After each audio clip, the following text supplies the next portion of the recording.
This computer. Okay, welcome everybody to our mental health conversations where we talk about mental health at God. My name is Tabisa, and today we did not disappoint. As always, we have our beautiful guest, a mom and a friend of mine, a wonderful friend of mine, Noxy Mkhwanazi.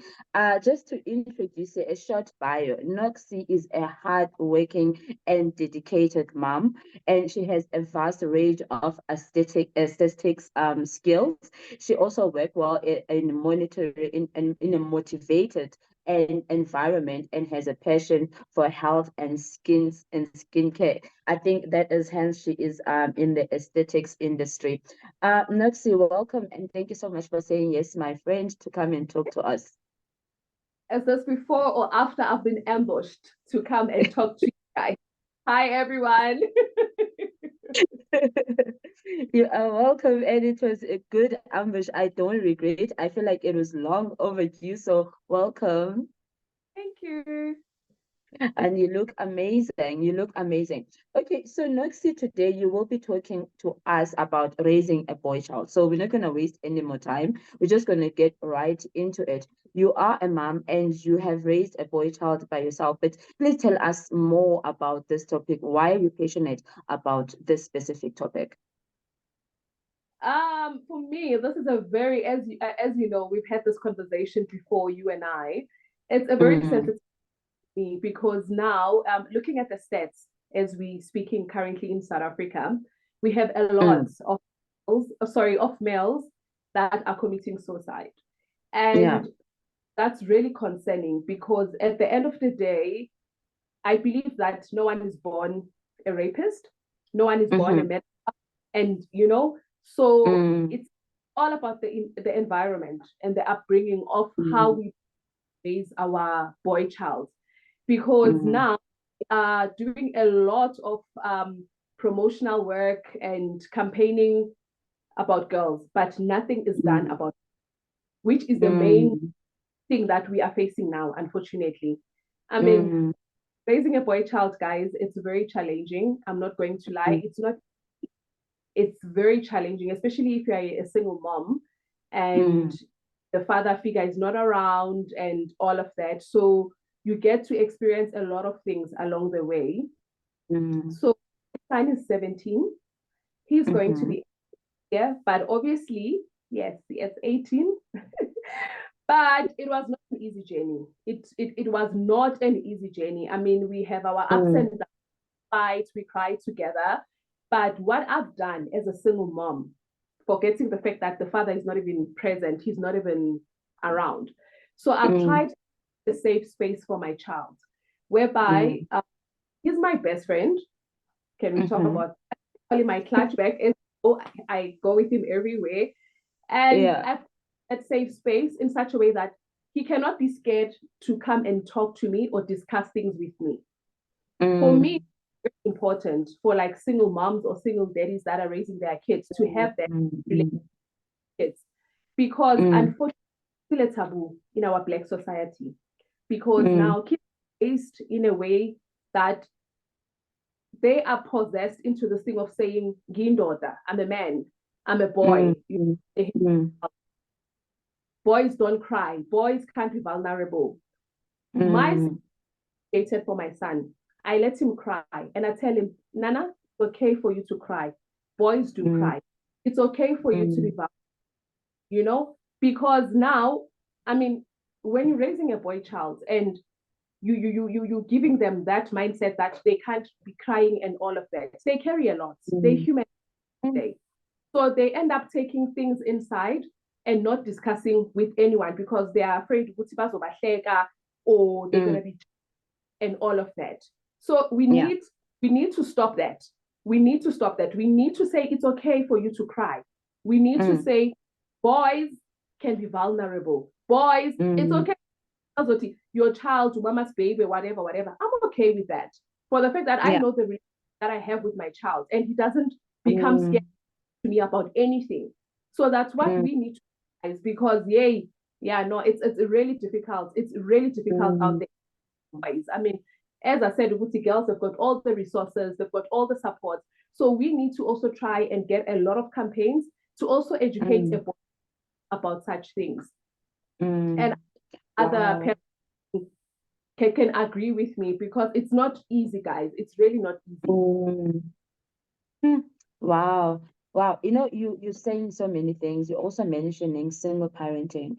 And, sometimes a boy child wants to have a father because, that mini me, kind of vibes. So they want to have their father. What I love about today's conversations is that we have parents, and we also have Razi, who can also give us his perspective as a single parent as well. But, one of the things that when it's another gender, sometimes you can't relate on everything. You can try by all means to relate and try and make sure you understand your son or you understand your daughter. However, as a single parent, there are things that maybe you cannot relate as much. So what do you do? Do you get a mentor, or do you choose to be as transparent as you can with your son? Okay, so I mean, I've got baby brothers. So the one after, he takes the role, umalume, of being a dad. Sometimes some of the things he can't. And I am blessed enough in such a way that my child does have like a mentor who Amos Vuma, you guys know him. Amos is doing like a boy child, all these campaigns, He's it's in the modeling industry. He's like a brother to me. So he's quite blessed to have someone like that in his life, because when I remember the other time, it was that whole sex talk, and mommy was a bit uncomfortable about discussing it. And I call him, I'm like, dude, listen, situation, this is where I need you to step in. He came, and then he spent the weekend with him. By the time he came back, he was more like now knowledgeable, but he already knew because they teach them at school. So he was, Amzi, next time, just ask me. They teach us at school these things, so we cool. So you know what I mean? Things like that. As much as I've got that good relationship with him, but there are times whereby I feel like some of the things I can't discuss as a female. So that's when I then go to him, and I'll be like, okay, this is where I need you to step in, help me on. But so we are very now, because at school curriculum where they teach them about everything. Yeah. Wow. You also mentioned something about the background, because I really don't want to shy away from that. It is true. Our society today, my friend, everywhere you go, you find that people that have a struggle with crime or being rapists or anything, you find that they have childhood trauma that they never dealt with. And maybe there's a void or something that they never had somebody to fill that void. So now they end up being numb to a certain pain that they don't even feel like, remorse by hurting other people. But what would you like? I would like you to add more about that part, about the foundation, or what are the things that you instill in your own home, so that you know that you are not just raising a son for yourself, you're raising a son for the society. First thing that I teach my son is to love himself before he can love. And I mean, also the relationship that I have with him, he knows that his second love, it's me. And if he hurts me, it's going to be easy for him to hurt someone else's daughter. So those are the things that, you know what, if you do A, B, and C wrong, and I get hurt, so you must know how they're going to feel.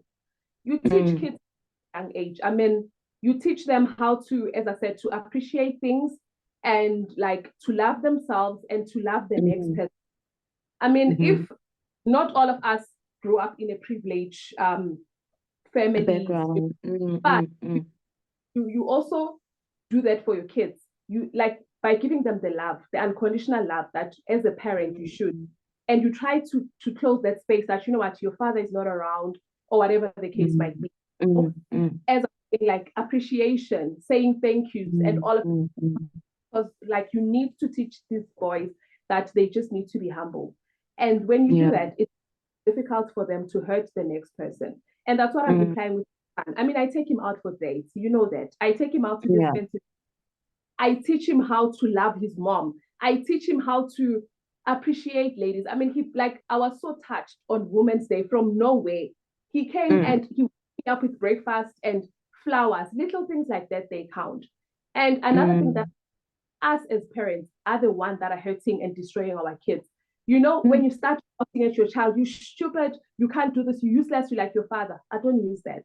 I don't avoid using that, because at the end of the day, he didn't ask to be here, you know? So his father's, he can't now suffer for them. So I always try to be good about his dad, even if I know in my background that whatever, you know? But I never say to my son, you useless, stupid, dumb, and things like that. Words, they hurt and they stay in the kid's mind. And by the time Umtana grows up, they end up believing that, okay, then which means this is the person that I am. I mean, if my own mother can say that, then which means that's who I am. And in my household, I believe in therapy. I know it's a taboo in a Black society, but therapy is a place to be. I always happy, even for myself. If I see that, you know what, I'm about to crack, I do go see someone, speak to someone, and it's that I'm doing. Because as much as we are very close, but some of the things he can't relate them to me. He can't tell me what's bothering him or how does he feel about his feelings when it comes to his father and all of that. I remember, friend, this was now on June 16 on the public holiday. For the first time, he cried because after having a conversation with my son. So we're driving and we went to the restaurant. He sees this family, happy family. And I could see that he was very absent-minded. So I'm like, what's going on, Nana? And then he says to me, I can't believe that those people, they look happy. For the fact that I don't have any memories of my father tucking me in bed or telling me he loves me and all of that. So as a single and as a mother, how do you pick yourself up and tell him that, you know, this is okay, my son? You know, I felt I blessed myself, because I thought if it wasn't for me, this child wouldn't be going through what he's going through right now. But again, I just and said to him, you're growing up. Some days you'll understand, but you were made out of love. So I gave him that assurance that he is not a mistake. And yeah, I'm happy to have him. He's a blessing in my life. Oh, wow. Can I just say, Noxy, my friend, you're an amazing mother. Thank You you, are friend. an amazing mother, and you've done an amazing job raising your son.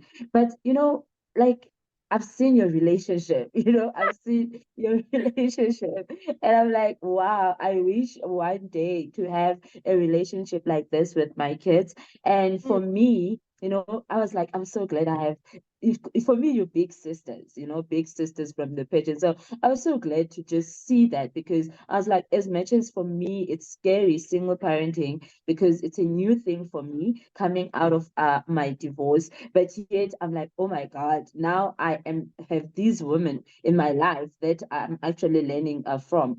But they sometimes as women, we do things to seek the attention of a man. Yeah. I'm not going to shy away to what just happened in South Africa, where Ntabi saying has hit her child just to get the attention of the father, and by throwing the child on the floor, then she didn't know it was going to go viral. She just thought she was just doing it, but somehow you look at that video and say there's something wrong. A mother cannot hit his or her own child that way. Something is wrong with her, either mentally or anything.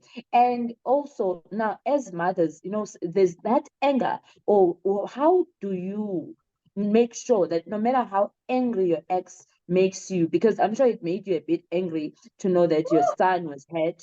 If it was me, I was gonna be like, sit here, let me go sort it out. But how do you control that anger and make sure it doesn't come out in a negative way to affect your children or your son?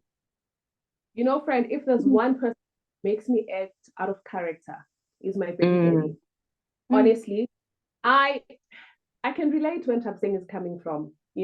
I'm one going to judge her because of what happened. As you say, I don't think she thought the video was going to be circulated. I think she sent that video in private, showing it to the baby daddy. You get to a point whereby you get frustrated. And for me, I think it comes with maturity as well. I mean, I've been there, I've done something so drastic like that. I used to call, swearing at him, getting frustrated and saying all the mean words. But between you and me, it's honestly not worth it. Yeah. And you come to realizing that, you know what, no matter how much you can swear at this person, you cannot force the father to be present. So that's the decision that I took for myself, to say, you know what, Knox, you on your own. This is your child, sort yourself out. I took him to maintain court, and he never used to appear. The last time he appeared, it was just a cherry on top. He came with his girlfriend. I was so embarrassed, and I thought to myself, whoa, this is it for me. And that was it. Decided to leave. I blocked him everywhere. I don't even have a communication with him. And I sent him a message to say, whenever you are ready, if you want to be a father or whatever, you've got my mom, you can talk to my mom. Yeah. So I just decided, for my peace sake, because at the end of the day, you get that desperate, and you want them to act, you want that action, but they're not giving you that. Instead, you end up being the one that gets now sarcastic, and you become, because you are seeking this attention from this person, but this person is not giving attention. So you end up doing that you will never even do. So I thought, you know what, I choose me over this situation. Like any other child, Other will grow with other. So that was I took, and it was the best one for myself, because I'm ain't about any baby drama nonsense. Yeah. Wow. Yeah. And you are very classy. You're a very classy woman. So you're not all about that. I'm a lover. You know? I'm a hater. Thank you very much. His love, not mine. Of course, 100%. Wow. Yeah. You know, I want to open this conversation because it's a very intimate conversation today. I want to open it to Udigeledi. You know, Digele, I'm going to put you on the spotlight. I'm going to put you on the spotlight. I just want to double check if there's no comments. Please, hi, you are welcome. You're welcome back. Lwazi, you are welcome. Ligentle. We are talking about mental health and God, and today we are specializing or talking on raising a boy child, and we are speaking to Noxy Mkhwanazi, an amazing mother and a friend of mine. Digga lady, my friend, you look amazing. Good to see you. Thank you. I figured out how to do this thing. Finally. Yes. I felt so stupid for a moment there. And I mean, just the simple thing as load shedding just messes up your head. All of a sudden, you don't know how to operate a computer. So, yeah, it is an interesting topic. Noxy, from the first day that I met you, you're somebody that is very vocal, that you're raising a boy child. You know, you get that love, that this person really loves the son and would do anything for the boy. And, you know, just my opinion is that we tend to box kids to say, girls should be raised this way and boys should be raised this way. And I don't think that should be the case. They should be raised the same standard, same everything, same love. Yes, a boy, there's some things that they need to learn on how to, you know, protect a woman, because men are protectors, you know, and us as women, we don't really know that much around how do you protect a home.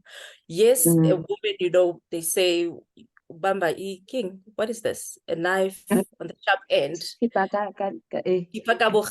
Yes. Hey, English, direct translation. The knife by the sharp end.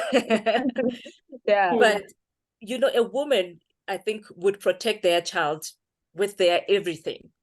But a man, the protection comes in terms of fighting, not necessarily like jumping into the fire, whereas a mom would jump into the fire, you know. But those are things that a boy child should learn, how to control his fists, basically. And that is not something that a mom would be able to teach you, because we are nurturing in nature. So you are doing a great job raising your child and making sure that he's in tune with his feelings. And just going back on what you were saying about being a single mom, I was a single mom before I met my husband. To my daughter, it's not a boy, I've got two boys, by the way, but to my daughter, you know, I could also see the effect of a father not being present, even though she was young at that time, but it was killing me, you know, because you want the best for your kids. You want, you know, your kids to have a healthy relationship between you and the father. And she never knew, you know, that she does not have her dad, or that my husband is not her dad, until grade 1 or 2, when her friends were mentioning that she's a different race from my husband. And that is also something that she did not even notice, because I mean, kids are not taught skin color, or they do not see it until we as parents mention it, or somebody mentions it to say, but you are different from this person. So when they mentioned that, then she said, but mom, why am I dark skinned and dad is white? I'm like, who told you that? You know, is dad my dad? I'm like, actually, no, he is not your biological father. And having to explain that to an 8-year-old, I thought she would not understand. But actually she did, because we tend to think, the child is too young to understand. And I think that's what destroys a lot of boys that are raised in a single, by moms rather, you know, that are raised by mothers, because they tend to think, no, you're too young to understand. Or they use the child as a weapon, you know, to fight the father. And that is also a good thing that you never did, that you did not see your child as a weapon to get this guy's attention. Or you did not, you know, turn him against his dad. Like whatever that the dad did, it is between you and him. You know, him not being present and not helping you here and there is between you and him. But you are raising a child for other people. We raise our kids for other people, not for ourselves. Because it's other people that are experiencing them. The hurt and the pain that they feel, it is seen by other people when they hurt other people in return, because they're trying to fix this thing that is in them. Like a bully is somebody that is bullied at home or feels bullied at home. They don't just wake up one day and feel like they want to bully, you know. But when you teach a child kindness and love and respect, those are things that they will walk in. It does not matter which situation that they're in. And when this guy comes, and if you're open and honest with him to say, this is what happened between you and your dad, or I don't want you to be involved in my fight with your dad. There is other role models that you can look up to. There is other male figures here. There's also God is a father to a fatherless. So you're not a fatherless child. You've got God as your father. You've got my brother, that's somebody to help you when you are struggling to figure out your manhood, because it's something that I cannot teach you on. But other life skills, I mean, I can tell you about it. I can tell you how to handle a woman, because I'm a woman.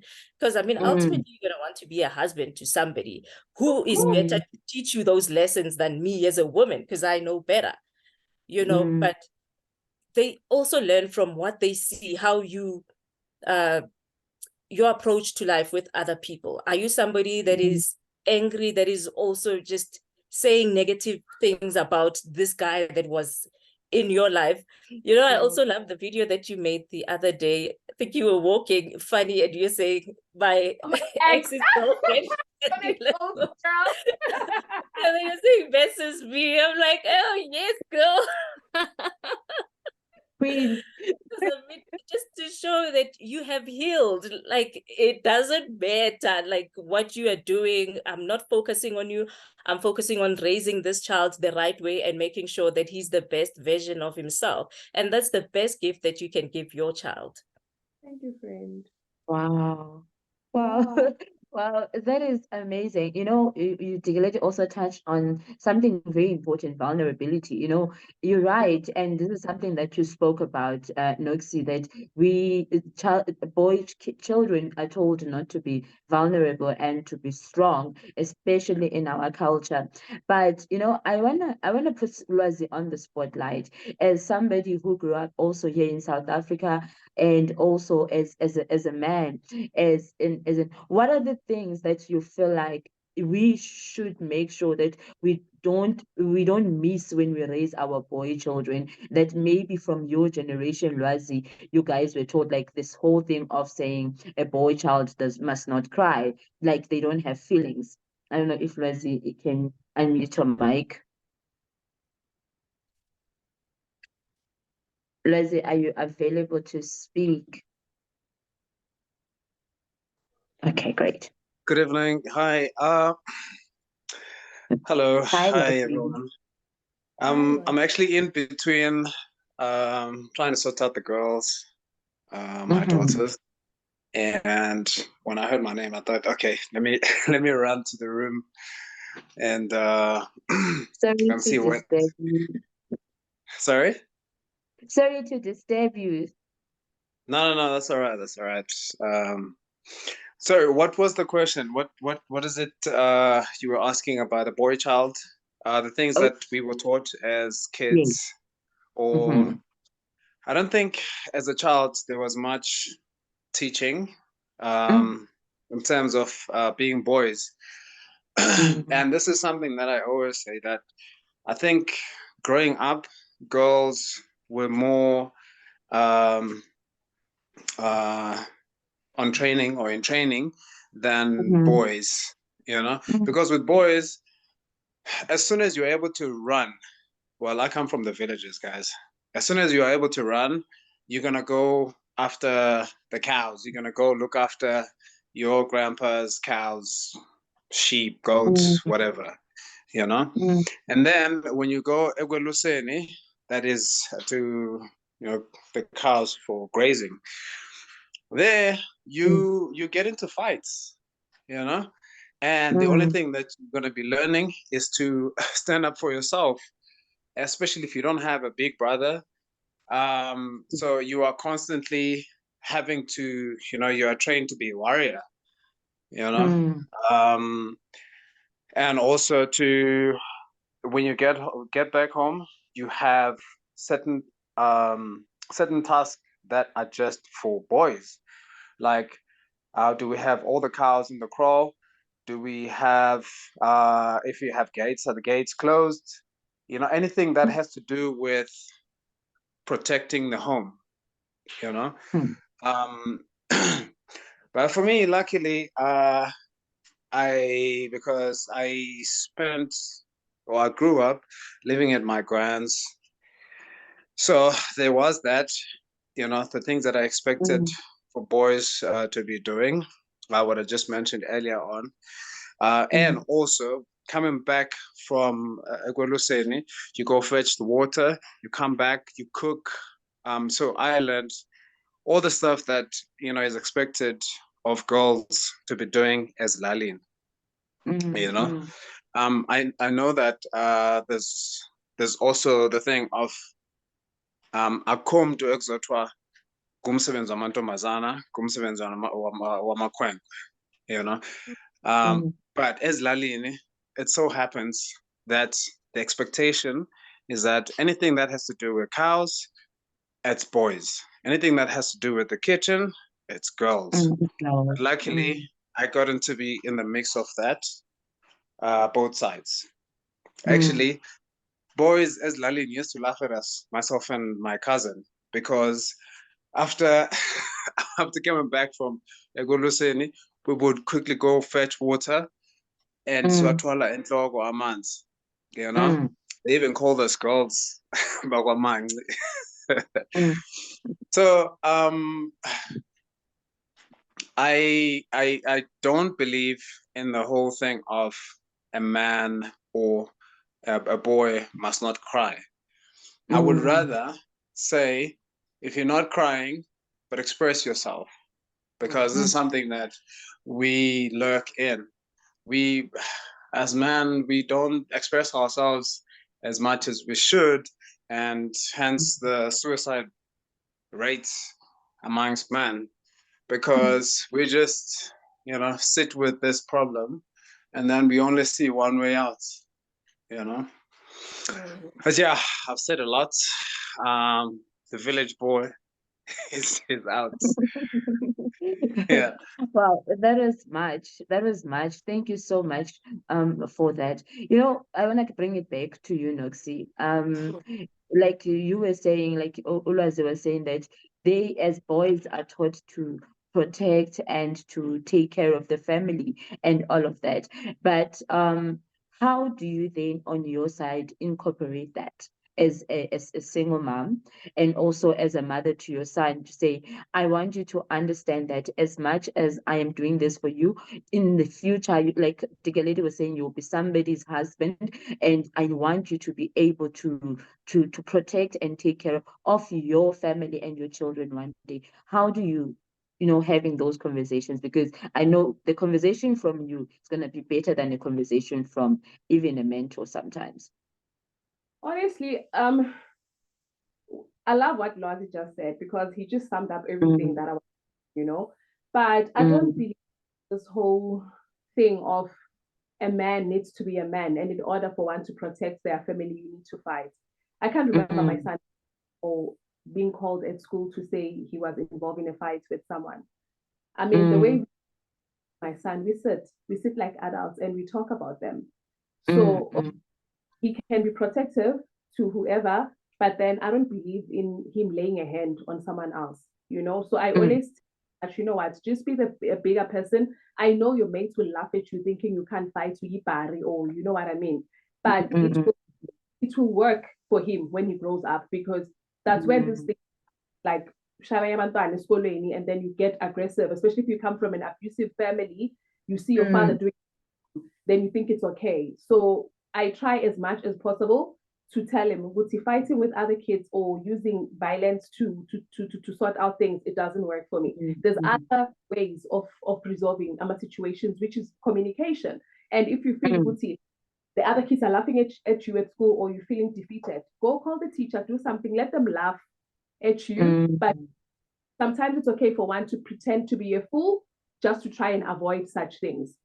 Yeah. So I don't believe I don't even for my son, because because we don't even get exposed to such. I want to pose that question back to the floor. Thank you so much for that hand, Mazi. I want to pose that question back to the floor, because violence is one of the things that we have really normalized in our country, as in South Africa. You know, back in the days, I will have to say this, back in the days when a black man was going into the wrong toilets, for example, during the apartheid era, would be beaten up.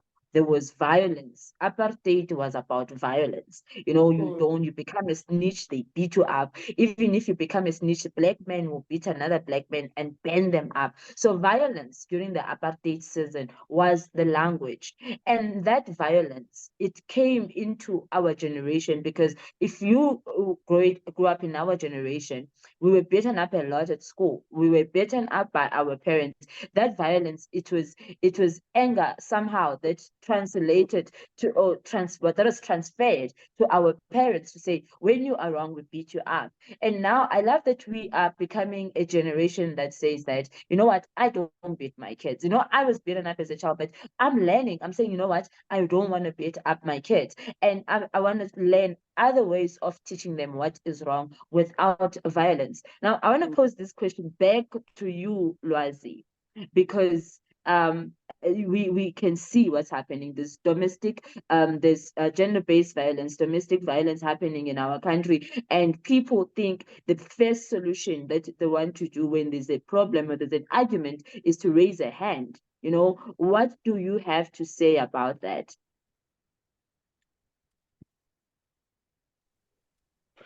Thank you, Tabitha. This is what I have girls. I have two beautiful girls, and this is what I say to them, that, you know what, in this world there will always be bullies. At school, when you get older, at varsity, when you get older, when you start working or you're running your own business, there will always be bullies. But you must be able to stand up for yourself.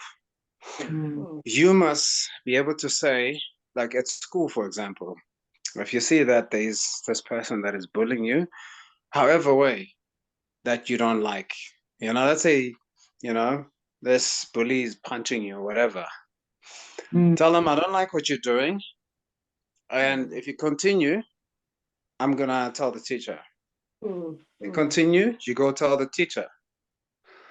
And if the teacher does nothing, unfortunately, this is going to come out wrong. But I really believe in this, because sometimes these bullies, they are little scaredy cats, you know? If they continue, you're going to have to stand up for yourself, retaliate. I think I would rather be called at school because my child has asked this child, stop what you're doing, never stopped, went to the teacher, stop what you're doing. The teacher didn't do anything. then my child must stand up for herself, you know? I think it's also important to, you know, for our kids to be able to protect themselves, you know, So because can I cut you? I want clarity, right? When you say stand up for yourself, do you mean that they need to stand up and fight for themselves physically, or just speak up? so it starts with speaking up. Mm, So when this thing escalates, then mm, and the other person is physical, then the retaliation is going to happen, mm, which is also going to be physical. This is a bully, mm, you mm, know? mm, Because if I were to say that no, children must, if as soon as the bully or the other child touches you, then you must touch them back. That's encouraging violence. mm-hmm, But if I'm saying that reports, in fact, before reporting, you tell this person that, you know what, I don't appreciate what you're doing. I don't like it. You better stop mm, this thing because I'm mm, going to escalate it. It doesn't stop, escalate it, and then it's gonna end up, you know, we're either gonna exchange or it's gonna be physical. yeah. And then that's when Razi is called into the school, and then yeah. But the basic thing here is that our kids, they must be able to stand up for themselves with Mm, words, and mm, words that are not violent, Yeah. words that are mm, saying, I do not appreciate what you're doing. I need you to mm-hmm, stop it. mm, I don't like what you're doing. Stop it. yeah, Yeah. yeah, yeah. What is your take, Noxy? What is your take on Raz's contribution? Um, he's actually right, because I'm also that kind of a mother, but I wouldn't encourage my son to, even if he can be angry and he retaliates, I wouldn't want him to Mm, get fights, because we know now, unfortunately, mm, they carry guns, they carry knives, and so I would rather let him be the bigger person and go tell the mm, teacher, and then mm, if that nothing gets done, then my gassy vibes comes out. That's when I'll go to mm. the school and deal with the teacher, because they did. I feel like I would do the same. Oh, you know me, I'll just be with them, and they know me at my son's school. They know me. Nobody touches my son. They know me because I give them an Mm, opportunity to sort it out, because we trust Yeah, teachers with our kids. That's where they spend 90% of their time during the day. So correct. they are the second parents when we're not there. So if they Correct. can't get something sorted out, then definitely without mm, us, I'll just be there. And I will sort it. I don't know how many times I fought with the parents. Like he's been bullied as well, but I had to sort it mm, out. And out after that. And they know me, trust me. You mention Noxy, they'll be like, oh, Tapo's mom. Okay, please mm. don't upset. That's it. That's good, Noxy. Yeah. That's But good. I don't when it comes You know to my what? Sorry. Yes, When it Lazi. comes to when it comes to the whole thing of um violence, I think um not I think, but you know, in karate, you are taught discipline. yeah. Mm, And I say when you have those skills and you're able to contain yourself, you know, because there's a lot of bullying. That Mm, is discipline, and mm, that is building you up to be a good person. And I'm not yeah. talking mm, about being a nice person. I think as a boy, you have to be you have to be able to protect yourself, but be a good person, meaning you are capable of damage, but Yeah. you are containing this. You are disciplined, Mm. you know. So yeah. yeah, Yeah, and I Even also don't think there's anything wrong to teach your children a little bit of self-defense as well, because you're really raising a girl children, Razi. And if you can teach your kids how to protect themselves, especially as girls, I wish my dad was able to teach me that so that I can stand up for myself. Even today, there's still bullies that if we also as adults and as young women had self-defense skills, we'll be able to, you know, protect ourselves. So self-defense is also important as well. The lady has your hand up, but I really don't want to leave Ligente out. Ligente, I don't know if you can unmute your mic and just give us whatever your take is from this conversation, or if you have any contribution or comment. How's it, everyone? Hi, Ligente, we're good. How are you, sir? I'm doing okay. I'm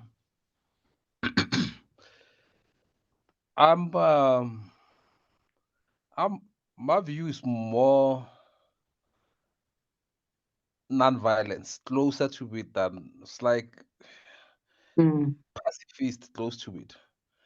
Cause I really would. I just feel that there's enough violence already for me to even be considering a drop into that ocean. So that's the same thing that I push. I have 4 daughters, so Yeah. that's what that's what I teach them. But one thing which I teach them more than them contributing to violence, it's to stand up for themselves. To stand up for themselves, know what's right, know what's wrong, and not only stand up for themselves, and also stand up for other people when something is wrong, and take a stand. And if they have to go and then tell the teachers, even if it wasn't them involved, so be it. So that that is my attitude towards them. I try to really. I rather they talk about it. Violence. So far, the oldest is 16. She has never raised a hand to anybody, and I hope she has raised her voice to a couple of people. That I won't mind. But a hand, a hand, I'm like, it's a big no-no for me. That that shouldn't even. I always feel like you can walk away. You can walk away, and if it really gets that bad, she has a dad. So she can always come back to me, and I don't mind to go and make a big stink about things. And she has seen me in action making a big stink about things, so I felt like things went against her. So she knows that like there's always my dad. If I tried and the things didn't work out, I'll go back to my dad and he'll have to take over. So yeah, that's my view on this whole thing. Violence, Wow. there's just enough of it. I will take my kids to karate just for fitness. It wouldn't even be beyond that. but again, Yes, sir. yeah, man, I hear you and I respect that. Um, at the same time, I think, not just, for kids to go to karate just for fitness. I think when violence finds them, they need to be able to protect themselves, to defend themselves, you know. So it's teaching them to be able to defend themselves is not perpetuating violence, you know. And what I said about also about being a good person or a good man doesn't necessarily mean that you can't protect yourself or you're a violent person. You have the capabilities, but you know when to use it when you are being attacked, because unfortunately this world is like that. It's violent. So Yeah, all I think it's your standpoint. I just don't agree with it. Violence begets violence. Um, we need more sheep than we do need wolves. So if we have to sacrifice ourselves as sheep, so be it. It's a standpoint. Either you're a pacifist or you're not. There's no halfway about it.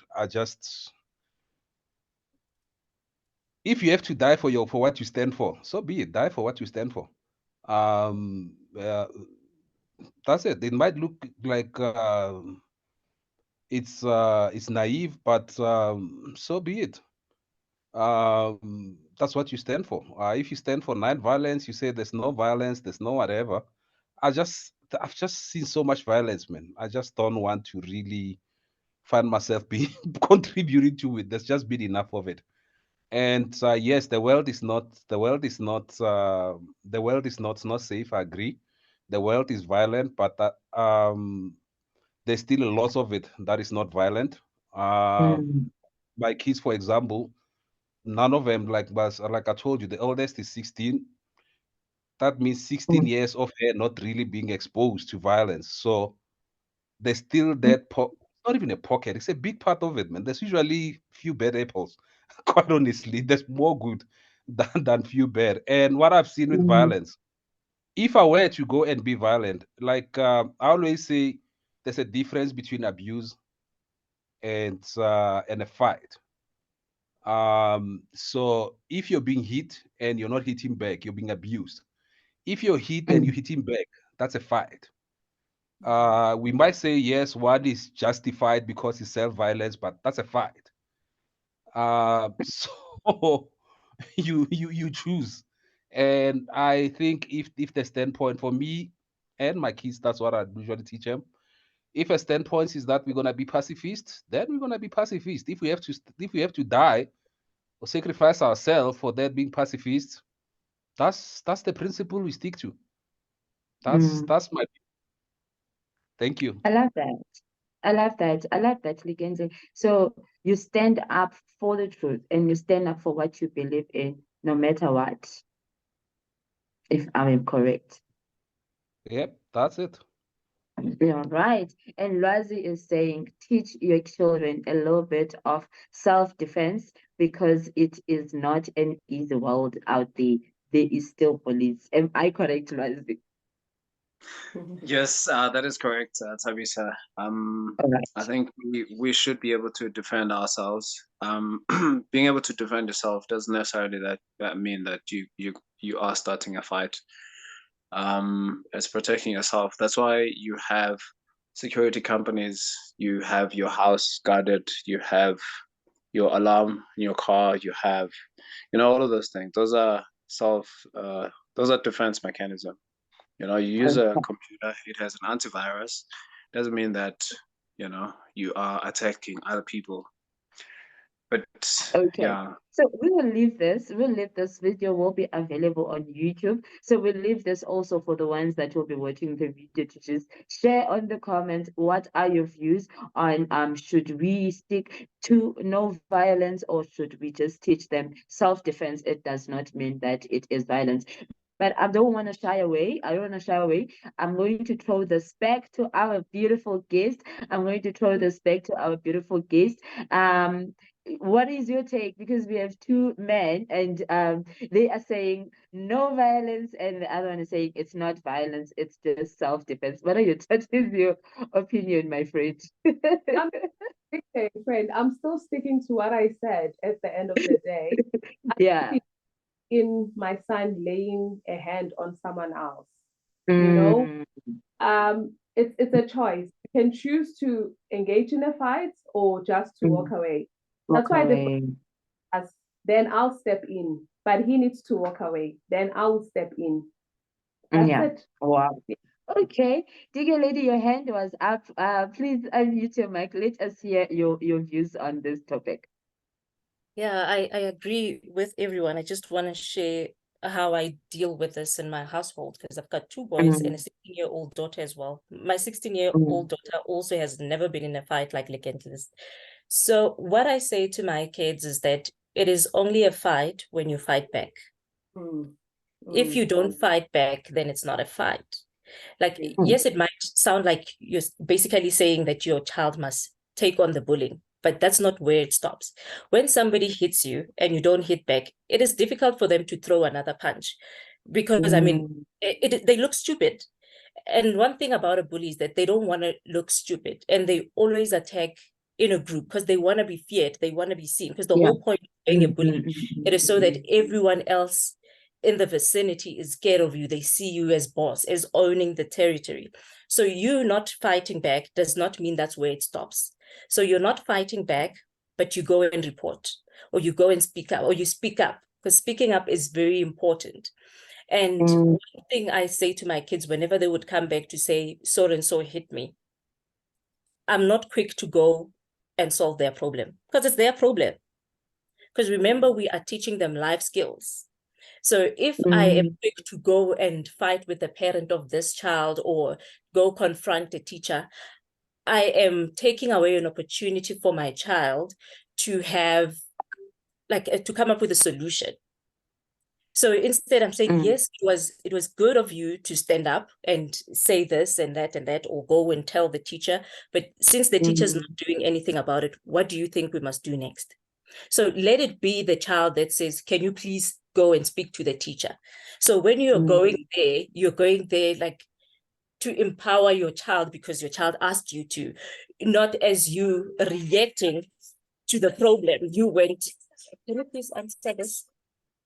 Not you reacting to it, to say, oh, I'm going to solve my child's problem. Because that's part of solving a problem.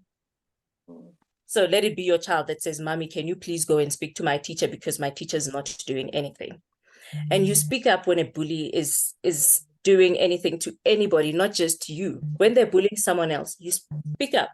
And the thing about speaking up when you confront a bully, you should do it in a way that they're alone. When you confront a bully when they're alone, they do not have power, they're disempowered. Because they thrive on viewership. And my daughter's also doing Tang Sudo. Tang Sudo, it's like a karate, but more Korean. It's more on the Korean side of things. What they teach them is self-defense. But here's the thing about self-defense. You're not fighting back. You are just blocking the hits. You are blocking the hits. Imagine if you're hitting me and all I'm doing is blocking the hits and not hitting back. It will frustrate the hell out of you. So you have not fought, but you have defended yourself, or you've protected your territory, but you have not hit back. So you're saying to a child, hitting back should be the last resort when there's no other option, when you have exhausted all possible means, but it should not be the first point of call. So that is how I run my household around the whole bullying situation and how they should tackle such things. And I prefer them to come up with solutions to their problem as opposed to me coming to their rescue. When I come to their rescue, it should be on them that said, Mommy, please come and help me. This is just beyond me. Yeah. Wow. Thank you. Thank you so much for that, Digger Lady. Can I just say thank you so much to you, Digger Lady, to you, Ligand, as well as you, Lwazi, for coming in and as well as just sharing your opinion about this. You are all doing amazing jobs as parents, and you're doing the best that you can, because no manual, there is no manual that is there to teach you how to raise a child. However, we are lucky for some of us to have people like Noxy and Digger Lady, as well as you, Lwazi, as well as you, again, who are willing to share their experience as well as their journey, and to see how successful as well as you are in raising your own son. Noxy, for me, I was inspired all the way when I saw you with your son. But I just want us to wrap up this conversation, and I'm going to bring it back to you, Noxy, as what do you want us to leave us with, out of this conversation? What do you want us to take from this conversation about raising a boy child? And what is the most important thing that we must always remember as parents? Just to love your kids, support them, and have a relationship with your kids. And one thing I find that we somehow, us as parents, do, which is not okay in my eyes. Some of you might agree, but this is my opinion at the end of the day. You know, when the right time comes, we need to cut that umbilical cord. Let kids be kids. You know? Yeah. So we're involved in a whole what do you call it, black texting. I've got a rule that when my son is finished, I don't expect anything from him, you know. Instead, he should be the one that will decide whenever he wants to do things for his mom, he should, not because.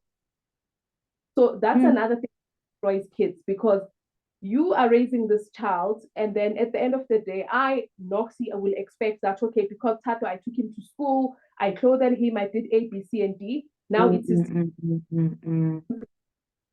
I really don't believe in. We need to let kids go. We cut the umbilical cord. They need to go start their own and live their own life. We can't raise our kids the way us. So we need to stop that as parents. We need to stop that. It's about time that we let kids be who they want to be without us getting involved and expecting us to this, that. That we need to stop. So that's what I'm saying. Yeah. Wow. So love your kids. Also remember to cut the umbilical cord. Noxy, as beautiful as you are, thank you so much for coming in to our positive conversation. Today's conversation was truly amazing. It was truly amazing. And you know, it could have prolonged to 2 years, but thank you so, I mean, oh my God, 2 years, 2 hours.